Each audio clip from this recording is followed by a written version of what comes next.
Excel Techno school, Guruvayanakere, Venur. Admission open now. ದಾವಣಗೆರೆಯ ಹಿರಿಯ ಕಾಂಗ್ರೆಸ್ ನಾಯಕರಾಗಿದ್ದಂಥ ಅಬ್ದುಲ್ ಜಬ್ಬಾರ್ ಅವರನ್ನ ಪಕ್ಷದ ಪ್ರಾಥಮಿಕ ಸದಸ್ಯತ್ವದಿಂದಾನೇ ಅಮಾನತುಗೊಳಿಸುವಂತಹ ಕೆಲಸವನ್ನ ಕಾಂಗ್ರೆಸ್ನ ಹೈಕಮಾಂಡ್ ಮಾಡಿದೆ.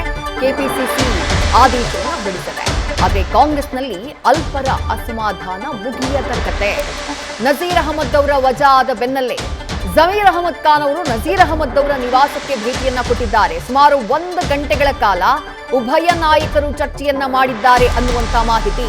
ನಿನ್ನೆ ರಾತ್ರಿ ಸಿದ್ದರಾಮಯ್ಯ ಅವರನ್ನ ಜಮೀರ್ ಅಹಮದ್ ಖಾನ್ ಭೇಟಿ ಮಾಡಿದ್ರು.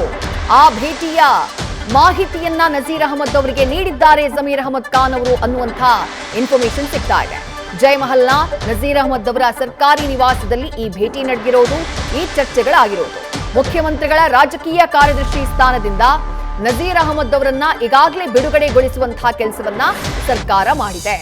ಡೀಟೇಲ್ಸ್ ನಮ್ಮ ಪ್ರತಿನಿಧಿ ಹರೀಶ್ ನೀಡ್ತಾ ಹೋಗ್ತಾರೆ. ಹರೀಶ್, ಒಂದ್ ಕಡೆ ಅಬ್ದುಲ್ ಜಬ್ಬಾರ್ ಅವರು ಪ್ರಾಥಮಿಕ ಸದಸ್ಯತ್ವದಿಂದಾನೇ ಕಿಕ್ಔಟ್ ಆಗ್ಬಿಟ್ಟಿದ್ದಾರೆ. ನಜೀರ್ ಅಹಮದ್ ಅವರನ್ನ ಅವ್ರ ರಾಜೀನಾಮೆ ಕೊಡದೇ ಇದ್ದಂತಹ ಕಾರಣಕ್ಕೆ ಬಿಡುಗಡೆಗೊಳಿಸಲಾಗಿತ್ತು. ಮುಂದಿನ ಟಾರ್ಗೆಟ್ ಲಿಸ್ಟ್ ನಲ್ಲಿ ಜಮೀರ್ ಅಹಮದ್ ಖಾನ್ ಅವರ ಹೆಸರಿದೆ ಅನ್ನುವಂತಹ ಚರ್ಚೆಗಳಿದ್ದಾವೆ. ನಿನ್ನೆ ರಾತ್ರಿ ಮುಖ್ಯಮಂತ್ರಿಗಳನ್ನ ಜಮೀರ್ ಅಹಮದ್ ಖಾನ್ ಭೇಟಿಯಾಗಿದ್ರು. ಇವತ್ತು ನಜೀರ್ ಅಹಮದ್ ಅವರನ್ನ ಭೇಟಿಯಾಗಿದ್ದಾರೆ. 1 ಗಂಟೆಗಳ ಕಾಲ ಚರ್ಚೆ. ಏನು ಚರ್ಚೆಯಾಗಿರಬಹುದು, ಏನ್ ಬೆಳವಣಿಗೆಗಳು ನಡೀತಾ ಇದೆ ಅಂತ ಹೇಳಿ ಹರೀಶ್. ವಿದೇಶಿ ಬಹಳ ಮುಖ್ಯವಾಗಿರುವಂಥದ್ದು ಸಿಎಂ ರಾಜಕೀಯ ಕಾರ್ಯದರ್ಶಿ ಸ್ಥಾನದಿಂದ ನಜೀರ್ ಅಹಮದ್ ಅವರನ್ನ ವಜಾಗೊಳಿಸಿದ ಬೆನ್ನಲ್ಲೇ ವಸತಿ ಸಚಿವರಾಗಿರುವಂತಹ ಜಮೀರ್ ಅಹಮದ್ ಅವರು ಇವತ್ತು ನೇರವಾಗಿ ನಜೀರ್ ಅಹಮದ್ ಅವರನ್ನ ಭೇಟಿ ಮಾಡಿ ಮಾತುಕತೆ ನಡೆಸಿರುವಂಥದ್ದು ಸಾಕಷ್ಟು ಕುತೂಹಲ ಕಡೆ ಮಾಡಿಕೊಟ್ಟಿದೆ. ನಿನ್ನೆ ರಾತ್ರಿ ಅಷ್ಟೇ ಕೂಡ ಸಿಎಂ ಸಿದ್ದರಾಮಯ್ಯವರನ್ನ ಕಾವೇರಿ ನಿವಾಸದಲ್ಲಿ ಭೇಟಿ ಮಾಡಿದಂತಹ ಜಮೀರ್ ಅವರು ಸುಮಾರು 1.5 ಗಂಟೆಗೂ ಹೆಚ್ಚು ಕಾಲ ಸುದೀರ್ಘವಾಗಿ ಚರ್ಚೆಯನ್ನು ನಡೆಸಿದ್ರು. ಆ ಒಂದು ಸಂದರ್ಭದಲ್ಲಿ ನಜೀರ್ ಅಹಮದ್ ಅವರ ವಿಚಾರವರು ಕೂಡ ಚರ್ಚೆಗೆ ಬಂದಿತ್ತು. ನಜೀರ್ ಅಹಮದ್ ಅವರ ವಿರುದ್ಧ ಈ ಕ್ರಮ ಕೈಗೊಂಡಿರುವಂತಹ ವಿಚಾರಕ್ಕೆ ಸಂಬಂಧಪಟ್ಟಂಗೆ ಸುದೀರ್ಘವಾಗಿ ಸಿಎಂ ಸಿದ್ದರಾಮಯ್ಯ ಜೊತೆ ಚರ್ಚೆಯನ್ನು ಕೂಡ ವಸತಿ ಸಚಿವರು ನಡೆಸಿದ್ದಾರೆ. ಆ ಒಂದು ಸಂದರ್ಭದಲ್ಲಿ ತಮ್ಮ ವಿರುದ್ಧ ಕೇಳಿ ಬಂದಿದ್ದ ಆರೋಪಕ್ಕೆ ಸಂಬಂಧಪಟ್ಟಂಗೆ ಒಂದಷ್ಟು ಸ್ಪಷ್ಟನೆಯನ್ನು ಕೊಡ್ತಕ್ಕಂಥ ಒಂದು ಪ್ರಯತ್ನ ಖುದ್ದು ಜಮೀರ್ ಅಹಮದ್ ಅವರು ಮಾಡಿದ್ದಾರೆ. ಆ ಒಂದು ಸಂದರ್ಭದಲ್ಲಿ ಕೂಡ ನೇರವಾಗಿ ನಜೀರ್ ಅಹಮದ್ ಅವರ ವಿಚಾರಕ್ಕೆ ಸಂಬಂಧಪಟ್ಟಂಗೆ ಸಿಎಂ ಸಿದ್ದರಾಮಯ್ಯರು ಕೂಡ ಚರ್ಚೆಯನ್ನು ನಡೆಸಿದ್ದಾರೆ.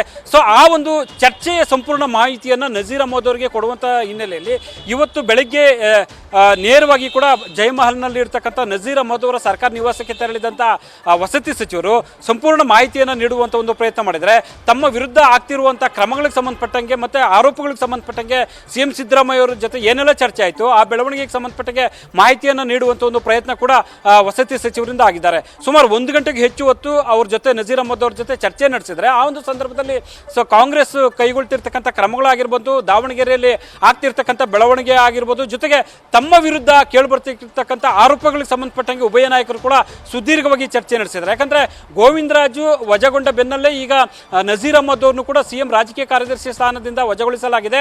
ಖುದ್ದು ಹೈಕಮಾಂಡ್ ನಾಯಕರ ಸ್ಪಷ್ಟ ಸಂದೇಶ ಹಿನ್ನೆಲೆಯಲ್ಲಿ ಅವರನ್ನ ವಜಾಗೊಳಿಸ್ತಕ್ಕಂಥ ಒಂದು ಪ್ರಯತ್ನ ಮಾಡಲಾಗಿದೆ. ಯಾಕಂದ್ರೆ ನಜೀರ್ ಅಹಮದ್ ಅವರು ಕೂಡ ನೇರವಾಗಿ ರಾಜೀನಾಮೆ ಕೊಡ್ತಕ್ಕಂಥ ಒಂದು ಪ್ರಯತ್ನಕ್ಕೆ ಮುಂದಾಗಿರಲಿಲ್ಲ.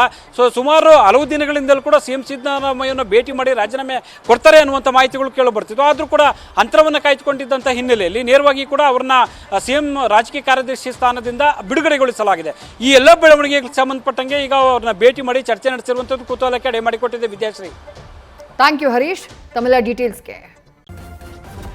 ನ್ಯೂಸ್ ಫಸ್ಟ್ ನಿರ್ಭೀತಿಯಿಂದ ನಿಮ್ಮ ಪರವಾಗಿ.